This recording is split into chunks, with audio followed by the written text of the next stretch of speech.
Good morning friends, जय माता दी, हर हर महादेव। एक बार फिर से स्वागत करते हैं सभी का आपके अपने चैनल हमीरपुरिये में। इस समय हम राजस्थान के सालासर धाम में हैं। राजस्थान के चुरू जिले में स्थित सालासर बालाजी धाम पूरे भारतवर्ष में एकमात्र ऐसा मंदिर है जहां दाढ़ी और मूंछों वाले हनुमान जी यानी बालाजी स्थापित हैं। चंडीगढ़, दिल्ली, जयपुर और खाटू श्याम जी से सालासर के लिए सीधी बसें मिल जाती हैं। तो चलिए ले चलते हैं आपको सालासर बालाजी के दरबार। सालासर बालाजी की कहानी बहुत ही ज़्यादा रोचक है। कहानी शुरू होती है 1754 से। सीकर के रुलियाणी ग्राम के निवासी लक्ष्मी राम जी पाटेदिया के सबसे छोटे पुत्र मोहनदास बचपन से ही संत प्रवृत्ति के थे।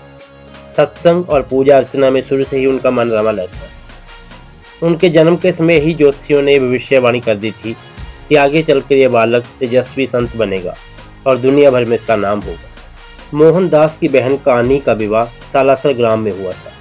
एकमात्र पुत्र उदय के जन्म के कुछ समय पश्चात ही वे विधवा हो गई।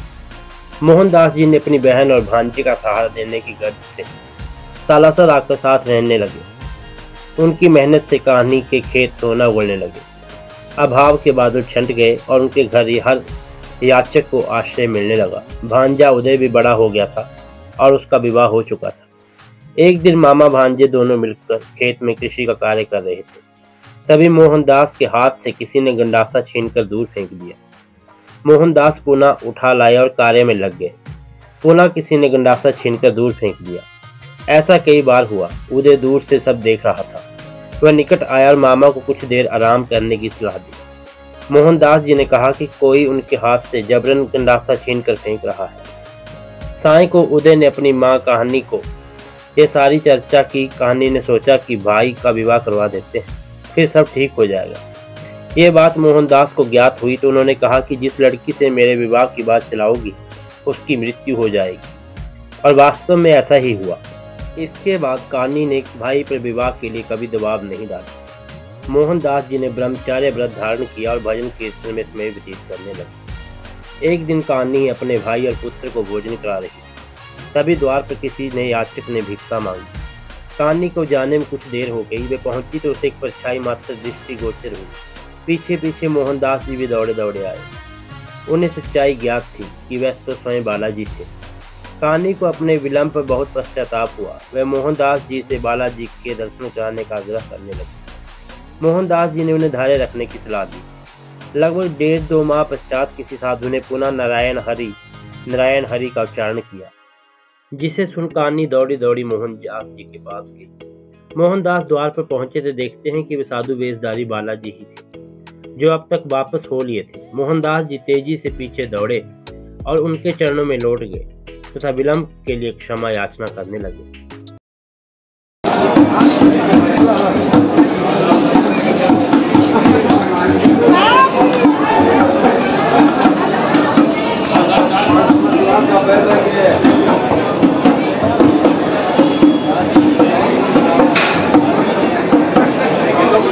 तब बालाजी वास्तविक रूप में प्रकट हुए और बोले, मैं जानता हूँ मोहनदास, तुम सच्चे मन से सदैव मुझे जपते रहते हो।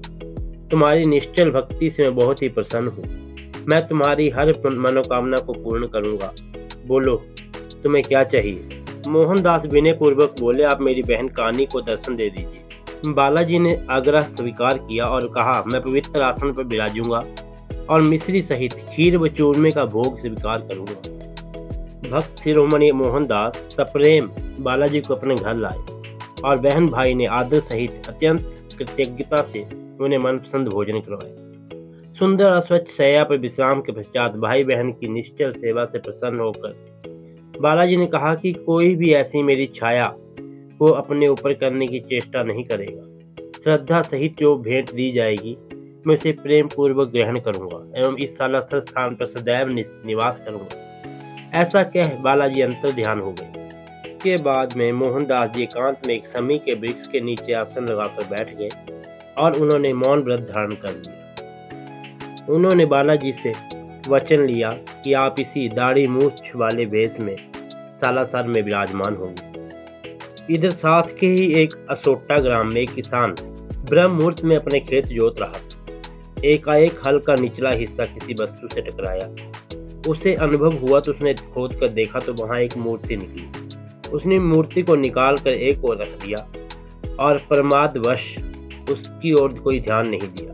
वह पुनः अपने काम में जुट गया। एकाएक उसके पेट में तीव्र दर्द उठा और वहां छटपटाने लगा। उसी समय किसान की पत्नी खाना लेकर खेत में पहुंची। किसान ने दर्द में कराहते हुए प्रस्तर प्रतिमा निकालने और पेट में तीव्र दर्द होने की बात बताई। कृषक पत्नी बुद्धिमती थी। वह प्रतिमा के निकट पहुंची और आदरपूर्वक अपने आंचल से उसको मिट्टी साफ की तो वहां राम लक्ष्मण को कंधे पर लिए वीर हनुमान की दिव्य झांकी के दर्शन हुए। काले पत्थर की उस प्रतिमा को उसने एक पेड़ के निकटतम स्थापित किया और बाजरे के चूरमे का भोग लगाया। उसी समय से सालासर बालाजी में बाजरे के चूरमे का भोग लगता है। इस चमत्कार की खबर आग की तरह सारे गांव में फैल गई। असोटा के ठाकुर चंपावत भी दर्शन को आए और उस मूर्ति को अपनी हवेली में ले गए। उसी रात ठाकुर को बालाजी के स्वप्न में दर्शन दिए और मूर्ति को सालासर पहुंचाने की आज्ञा दी। प्रातः ठाकुर चंपावत ने अपने कर्मचारियों की सुरक्षा में भजन मंडली के साथ सजी धजी बैलगाड़ी में मूर्ति को सालासर के लिए विदा किया और साथ ही बालाजी का आदेश हुआ कि उस बैलगाड़ी को ना कोई चलाएगा और ना ही कोई रुकेगा और जहाँ भी रुकेगी वहीं पे मूर्ति को विराजमान किया जाएगा। उसी रात मोहनदास जी को भी बालाजी के दर्शन दिए और कहा कि मैं अपना वचन निभाने के लिए काले पत्थर की मूर्ति के रूप में आ रहा हूँ। मोहनदास जी भी सालासर पहुंचे और सन 1754 में शुक्ल नवमी को शनिवार के दिन पूर्ण विधि विधान से हनुमान जी की मूर्ति की स्थापना की। श्रावण द्वादशी मंगलवार को भक्त शिरोमणि मोहनदास जी भगवत भजन में इतने लीन हो गए कि उन्होंने घी और सिंदूर से मूर्ति को श्रृंगारित कर दिया और उन्हें कुछ ज्ञात भी नहीं हुआ। उसमें बालाजी का पूर्व दर्शित रूप जिसमें वे श्री राम और लक्ष्मण को कंधे पर धारण किए थे अदृश्य हो गया। उसके स्थान पर दाढ़ी मूछ, मस्तक पर तिलक, विकट भौहें, सुंदर आंखें, पर्वत पर गदा धारण किए अद्भुत रूप में दर्शन होने लगे। इसके बाद मंदिर का विकास कार्य प्रगति पथ पर बढ़ता गया। वर्तमान में मंदिर के द्वार व दीवारें चांदी और मूर्तियों और चित्रों से सुसज्जित हैं। गर्भगृह के मुख्य द्वार पर श्री राम की मूर्तियों के नीचे 5 मूर्तियां हैं। मध्य में भक्त मोहनदास जी बैठे हुए हैं। दाएं में श्री राम व हनुमान तथा बाएं बहन कानी और पंडित सुखराम जी बहनोई आशीर्वाद देते हुए दिखाई दे रहे हैं। मुख्य मंदिर के अंदर वीडियोग्राफी और फोटोग्राफी अलाउड नहीं है। अगर आप दर्शन के पश्चात जयपुर या रिंगस आना चाहते हैं तो आप श्री करणी कृपा बस सर्विस के माध्यम से आ सकते हैं। इनके नंबर स्क्रीन पर दिए गए हैं, आप इनको नंबर्स के माध्यम से भी कॉन्टैक्ट कर सकते हैं।